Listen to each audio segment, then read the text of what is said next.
거장, 여행을 만나다. 클래식 클라우드, 김태현의 책보다 여행. 오래된 역사에 필연적으로 담길 수밖에 없는 아주 오래된 뒷이야기.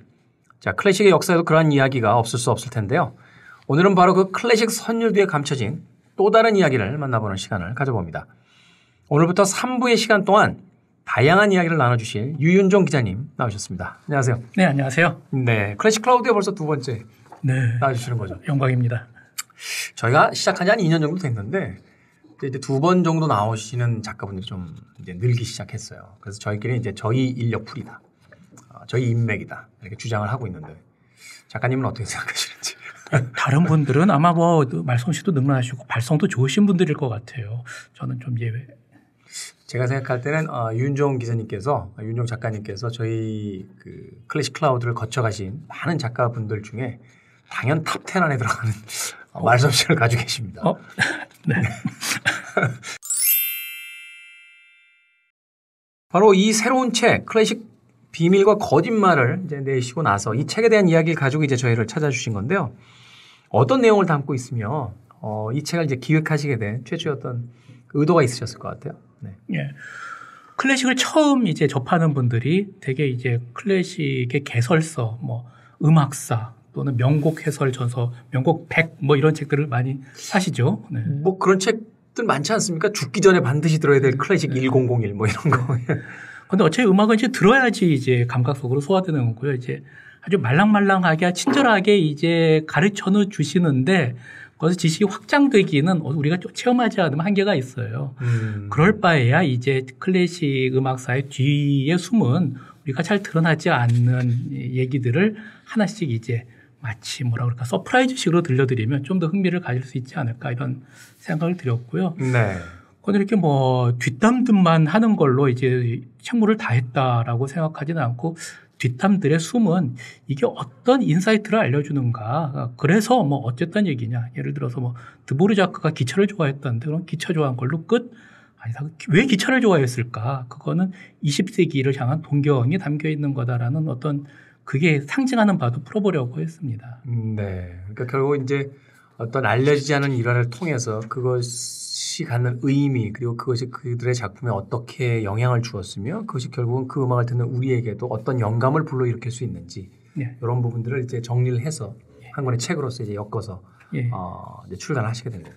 자, 바로 그런 클래식 비밀과 거짓말에 대한 이야기를 이제 본격적으로 나눠보도록 하겠습니다. 차이코프스키에 대해서 간략하게 좀 소개를 해 주신다면 어떤 음악가입니까? 차이코프스키는 슬픔의 음악가죠. 굉장히 운명론자였고요. 네. 그 사람의 일기라든가 그 편지라든가 보면은 운명, 뭐 슬픔 이런 말이 굉장히 많이 등장합니다. 제가 뭐 노스탈지아의 음악가들을 많이 좋아하는 것 같은데 노스탈지아를 동력으로 설탕처럼 퍼먹으면서 자기 동력으로 삼았던 사람이라고 할 수 있는데 그리고 발레나 오페라처럼 스토리텔링이 강화된 또는 교향시 같은 거 그런 음악이 굉장히 강했어요. 얘기를 들려주는 것. 나의 책무는 일상의 감정, 희노애락, 슬픔, 서러움 이런 것들을 음악에 표현하는 데 내 책무가 있다라고 자각한 흔찮은 음악가 중에 하나였습니다. 이 사람은 굉장히 뭐라 그럴까 그 자기에 대한 그 콤플렉스가 강한 사람이었고 나는 무능해, 나는 뭐 스토리를 전개하는 걸 잘 못해, 뭐 이런 게 늘 이렇게 강박이 늘 드러나는 사람이었어요. 자기를 못 살게 굴었죠. 그게 수명을 단축시켰는지도 모를 일이겠어요. 그 예술가들을 이야기할 때 오늘날 뭐 대중 예술가들도 그 범주에다 넣어서 이제 우리들이 이야기를 하게 되는데 아주 예민한 감수성들 그리고 그 작은 자극에도 민감하게 반응하는 것들 이런 것들이 있어서 사실은 그 아름다운 작품들, 연기들 혹은 어떤 여러 가지 어떤 창작물들을 이제 만들어내는데 그것이 사실 일상생활 속에서는 그들의 어떤 아킬레스건이 돼서 사실은 아주 작은 그 실패라든지 혹은 뭐 어떤 그 남들의 어떤 악평에도 그 쉽게 무너지는 뭐 이런 어떤 그 동전의 양면 같은 면이 있다라고 이야기를 하게 되거든요. 차이코프스키도 사실 그런 면이 좀 있었다는 거네요. 네. 근데 저는 이런 식의 컴플렉스가 아주 좋은 자양분 같아요. 예를 들어 이렇습니다. 젊었을 때 어느 날 나는 형편없이 게으르다. 나는 정말 게을러서 써졌기 때문에 내 작업표를 만들어가지고 나한테 의무를 부여해서 내 상관으로 모시지 않으면 나는 안 되겠다라고 그걸 실천을 해요. 네. 그 다음부터 이제 산물이 쑥쑥쑥쑥 나오게 되거든요. 뭐 이런 사람이었다고 볼 수 있죠. 약간 저도 비슷한데. 훌륭하십니다. 네, 제가 이 책보다 여행을 하는 이유는 이런 걸 안 하면 책을 안 봅니다. 자, 차이코프스키에 대한 이야기 할 때 그 대표작이라고 하면 이제 우리가 비창을 이제 떠올리게 되는데 그 비창을 중심으로 해서 조금 이야기를 좀 풀어주신다면. 네, 비창은 차이코프스키의 가장 알려진 곡이고 사랑받는 곡이면서 마지막 곡이기도 하죠. 이 곡을 초연하고 나서 불과 9일 뒤에 차이코프스키는 알려진 바로는 콜레라에 걸려서 갑자기 사망을 합니다. 19세기의 인물이죠? 네. 1893년에 돌아가셨으니까요. 네.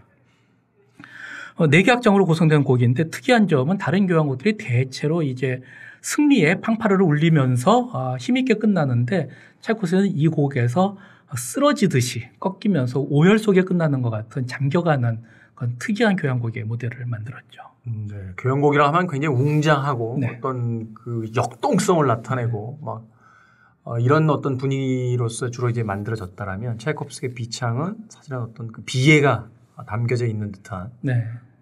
지휘자가 완전히 지휘봉을 떨어뜨릴 때까지 관객의 침묵을 준수해줘야 될 게 아주 강력히 요구되는 곡의 모델을 만든 거죠. 그렇군요. 이 비창이 그의 실질적인 이제 유작이라고 볼 수 있는 건데 이게 어떻게 쓰기 시작한 겁니까? 차이코프스키가 이 곡을 오래전부터 염두에 두고서 쭉 작업해온 것 같지는 않아요, 사실은. 이 작품이 초연된 1893년 초에야 이제 작업이 시작돼서 불과 한 8달 안 되는 기간 동안에 썼습니다. 초연 후에 제목을 붙이려고 해서 잘 떠오르지 않아서 동생이 극작가였어요. 네. 동생한테 야, 너 글 잘 쓰니까 제목 한번 붙여봐라 그랬는데 처음에 비극적이라고 그랬는데 그건 마음에 들지 않는다. 다른 거 붙여봐라. 동생이 그런 파테티션은 어떠냐. 비창. 우리는 뭐 슬플 때 내가 기분이 비창해 하지는 않죠. 생활 용어는 아닌데. 그렇죠. 예. 어쨌든 굉장히 마음이 비창해지는 표현이긴 하죠. 차이코프스키는 그 제목을 굉장히 좋아했습니다. 그런데 이 곡이 될 때 음악가들이 별로 좋아하지 않았다 그래요. 그래서 초연 때 반응도 그렇게 열광적이었다고 할 수는 없었는데 어쨌든 이 곡이 초연되고 난 다음에 갑자기 알아눕죠.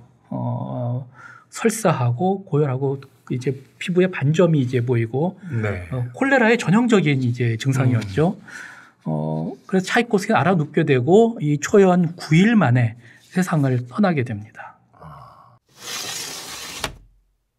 뭔가 이상하죠. 누가 봐도 야 이거 상징적인데 하겠죠. 네. 상징적이군요. 네. 그 서양 사람들이 이제 관을 개봉해서 이제 참관을 그렇죠. 시키잖아요. 네. 사람들이 와서 차이코프스키의 손에 입을 맞추고 그리고 가요. 근데 아니 콜레라로 사람이 죽었는데 사람들이 이렇게 와서 이렇게 만져보고 가도 되는 거냐 좀 이상하다라고 했죠. 아닌 게 아니라 그 뒤로 차이코프스키가 사실은 독을 먹고 죽었다라는 설이 끊이지 않았습니다. 사실은 바깥에다가는 콜레라로 사망을 했다라고 이야기를 했지만 그 내부에서 이제 도는 이야기는 스스로 목숨을 끊었다. 네, 그것도 그럴만한 것이 비소를 먹으면은 그때도 이미 독극물로 알려져 있었던 비소를 먹을 경우에 콜레라하고 비슷하다는 거죠. 그래서 그때 이미 차이코프스키가 죽은 직후에 떠돈 얘기가 있었습니다. 차이코프스키는 동성애자라는 게 암암리에 사람들 사이에 많은 사람들 아는 얘기였는데 네. 이 사람이 고관의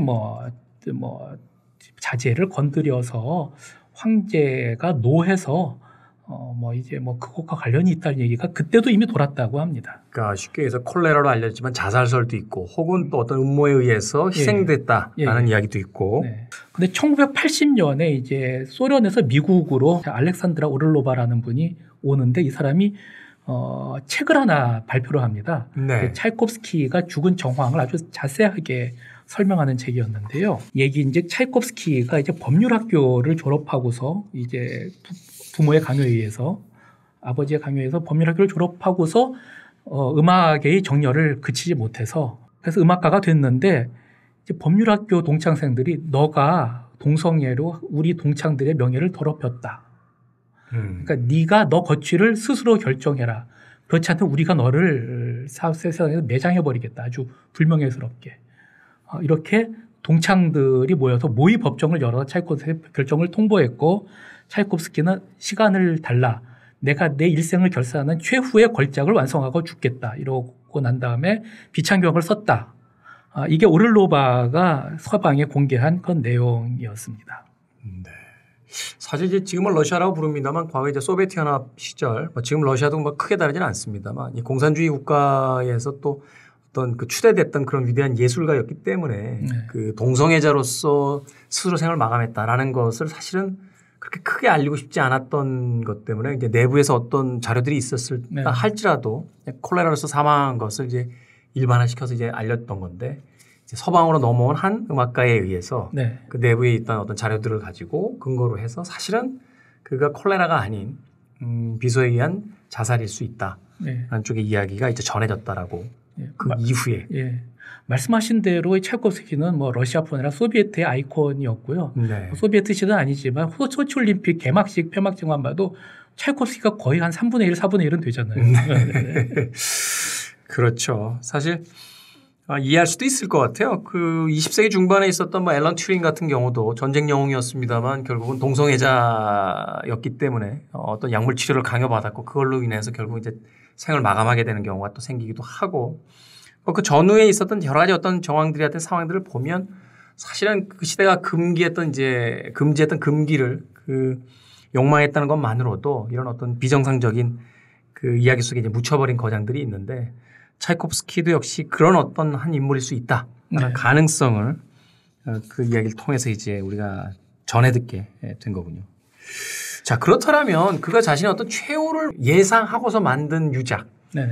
당연히 비창일 수밖에 없겠네요. 근데 제가 이 책에서 설명하고자 한 것은 그렇다면 차이코프스키가 이 음악을 통해서 일종의 암호처럼 내가 세상을 떠나는 마지막 편지로서 이 작품을 썼다라는 메시지를 음악적으로 뭔가 남겨놓지 않았겠는가 뭐 이런 거를 한번 찾아보려고 했습니다.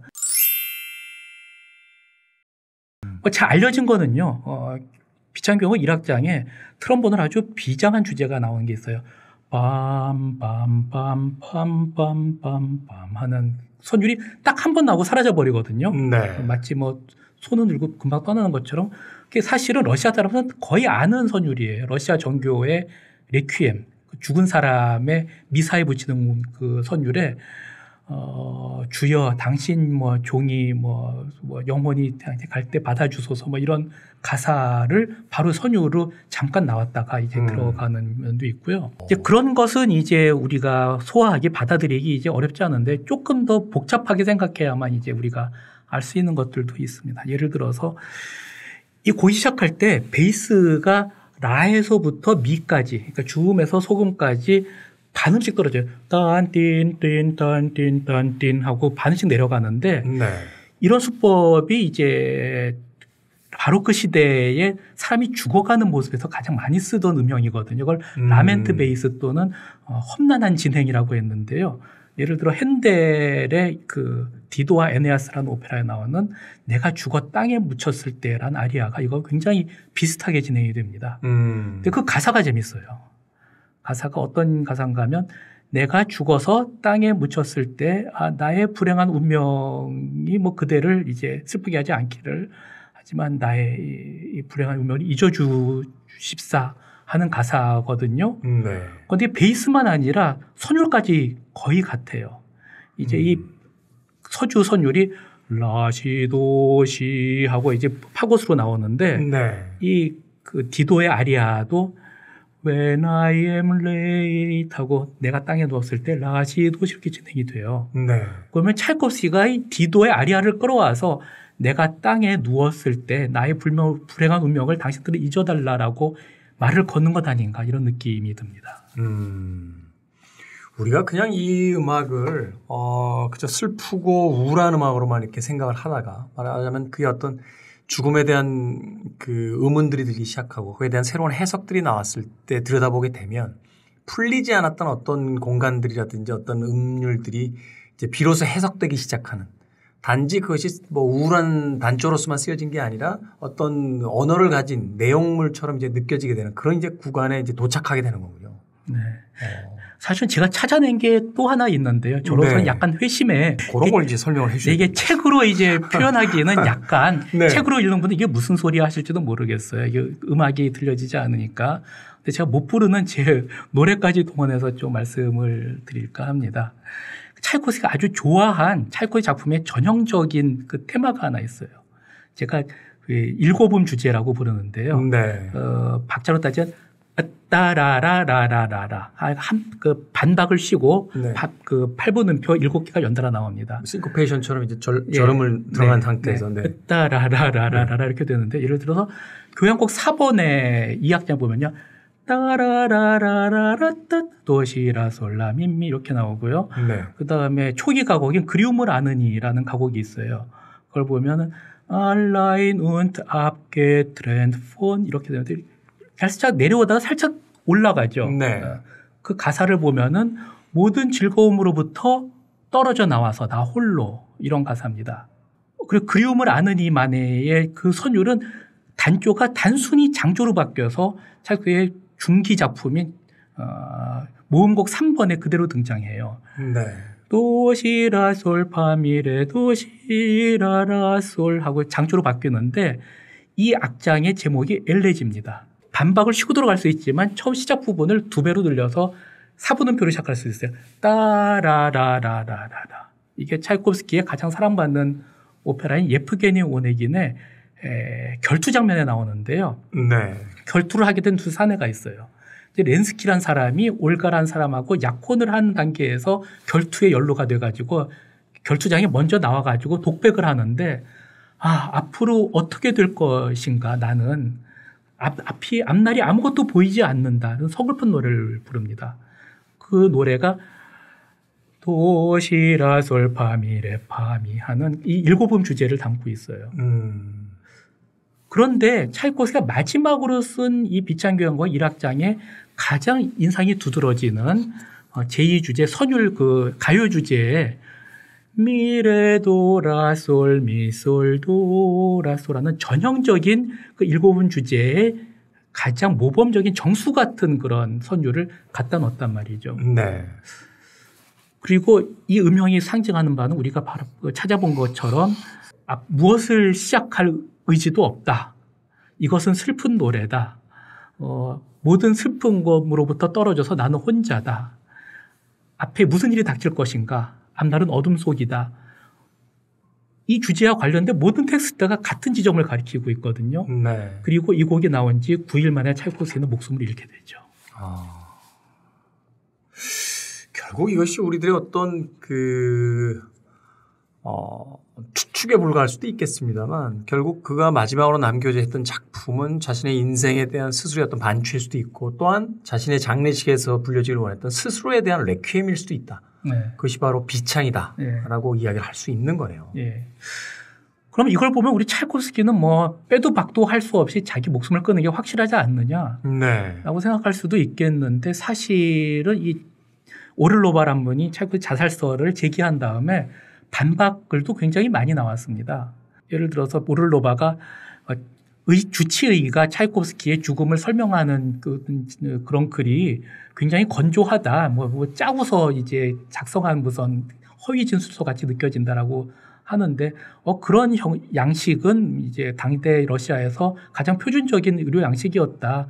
그 의사가 내린 처방도 콜레라의 표준 처방과 전혀 다를 게 없다.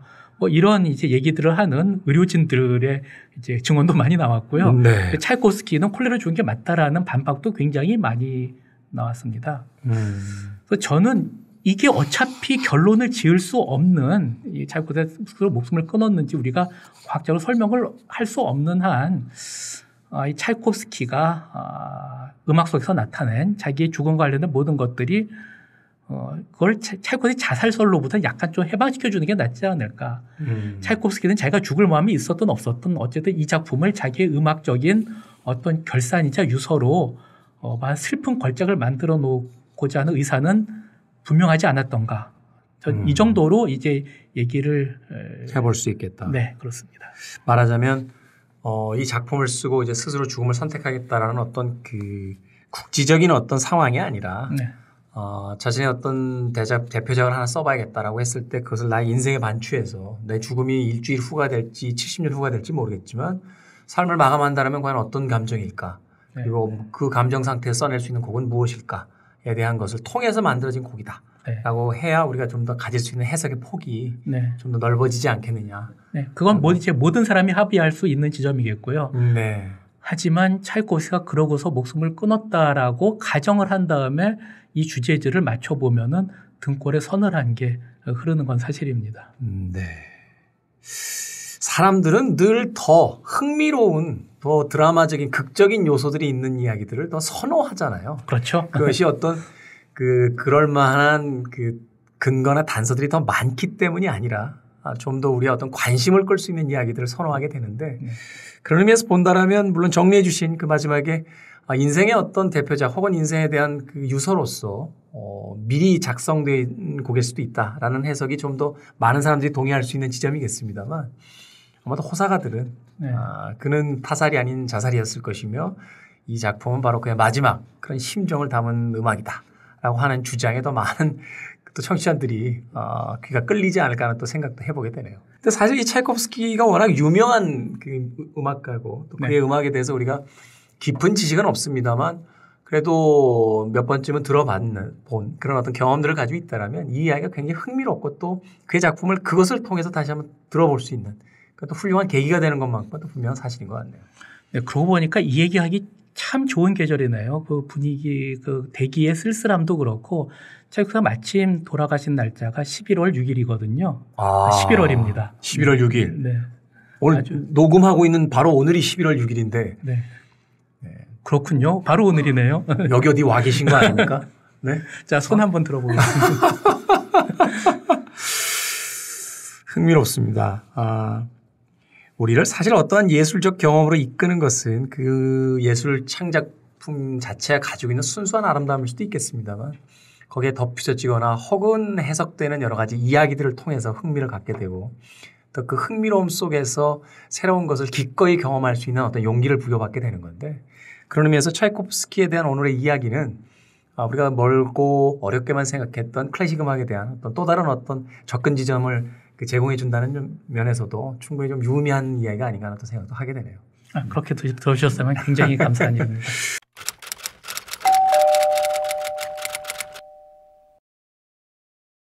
오늘 방송 어떠셨나요? 재밌게 들으셨다면 구독하기, 혼자 듣기 아까우시면 공유하기로 마음을 표현해 주세요. 아르테 출판사 클래식 클라우드와 함께하는 김태훈의 책보다 여행은 여러분의 성원으로 계속됩니다.